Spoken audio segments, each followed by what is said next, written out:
Welcome to what promises to be a wild review of the Face Suites in Kuala Lumpur, Malaysia. At the beginning, you saw some greenery coming into Malaysia. We crossed the border via land border, aka bus, coming from Singapore to Malaysia. Here we are at our suite at the Face Suites, a four-star hotel in Kuala Lumpur. And I give you that disclaimer because I always want to be honest, and every other hotel on this channel is a 5-star. The reason I booked this 4-star is because I'm tired of paying. And I had enough Expedia points to cover this 4-star hotel in full. So I was like, you know what? Let me do that for the first time. Last year when we were in Kuala Lumpur, we did stay at the 5-star Ritz-Carlton. And I'll link that video here. Anyways, this is the suite. The appliances in the kitchen were Bosch appliances. I found that to be impressive. The living room situation, we will return to that. The view, I think, is stunning. This was a 51 or 52-story building. I mean, it's going to be hard to beat that view by virtue of height, but also everything there is to look at in Kuala Lumpur.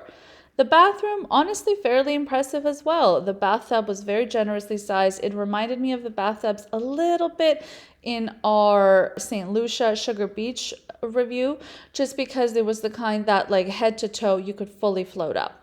The first bedroom you already saw. This is the second bedroom. We're returning to this one too, guys. And this is the second bathroom, aka guest bathroom. So this is one that's accessible via like the hallway in the kitchen. It's not part of the bedrooms. This now, like I said, we're coming back to the bedrooms, okay, and the living room. This is the amenity floor, the 51st floor. I always try to keep it honest.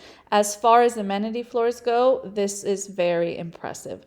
Infinity pool on the 51st floor, looking at the most iconic Kuala Lumpur landmarks. No, of course I did not go in that pool because one little shake and you're done. This was the gym. I found it a little funny and definitely interesting. I don't know if it's a cultural thing or what, but this is the only gym I've ever seen that had books in it. And it got me thinking, I guess that's mental exercise for you. But the gym again, well appointed enough.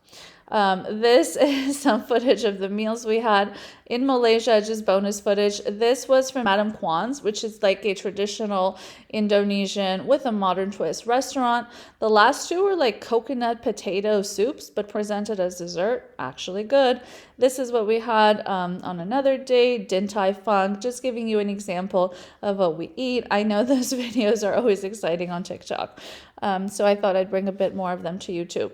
Now let's talk about some of the issues. The flooring in the second bedroom, I'm honestly kind of embarrassed to show on camera because it's like, oh my God, Pam, you stayed here.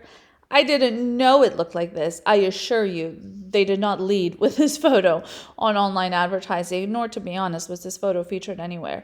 This is wildly inappropriate. I'm not just talking from, because a lot of times I get the comments of, No, I'm not just talking about from the angle of like clearly visually hideous and prevents functionality, prevents the door from opening, signs of mold behind that bumped out baseboard. I'm talking about, somebody like a child falls over. If they fall on that sharp edge, which if you have kids, if anything can go wrong, it will go wrong. They're busting that head open, and that is a hospital visit.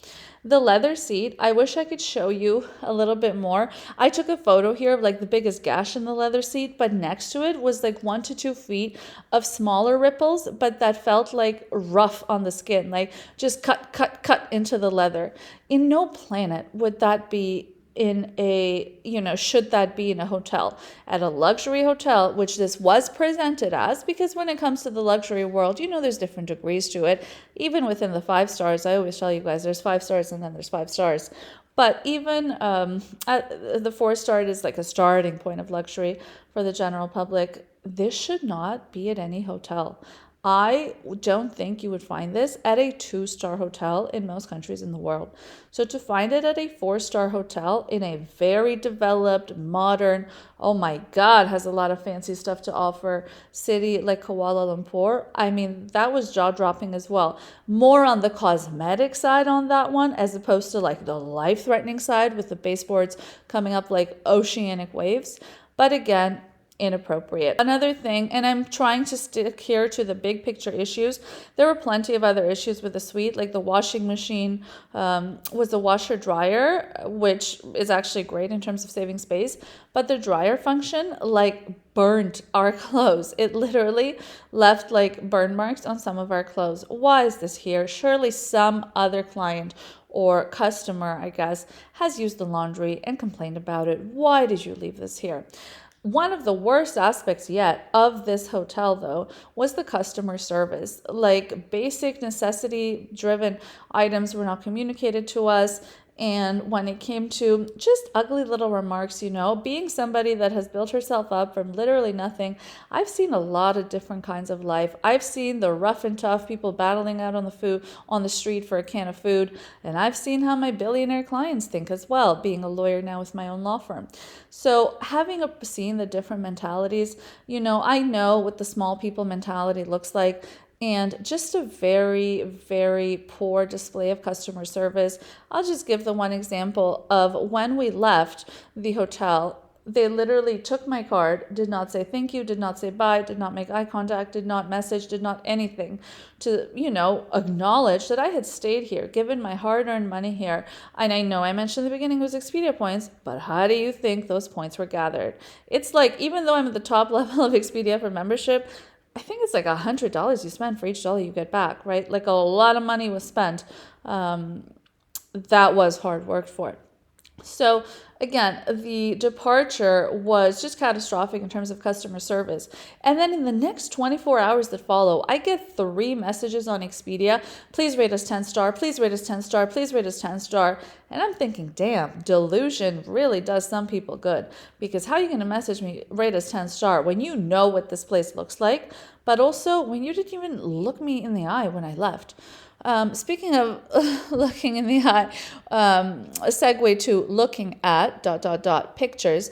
When I saw this place online, the queen bed was not there in the photo. So it was the king bed, and then there were 2 twin beds. That's not really material to me because when we travel as a group, it's a family-driven group. However, I could think of a scenario where, what if it's 2 in-laws? What if it's 2 colleagues?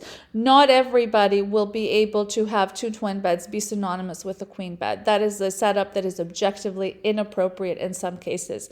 So just more of the bait and switch, ugly online behaviors that can take place these days. That's my review of this hotel. Never going back. Thanks again for watching. Give this video a big thumbs up. Let me know, how would you handle it in terms of leaving a review, dealing with a hotel, speaking up about like the dangerous aspects of the stay, and just how your approach to that would be, or would you just go silent and move on with your life? And of course, subscribe to this channel so we can keep on growing beautifully and learning together about that nexus of luxury and value-driven conversations. See you on the next one.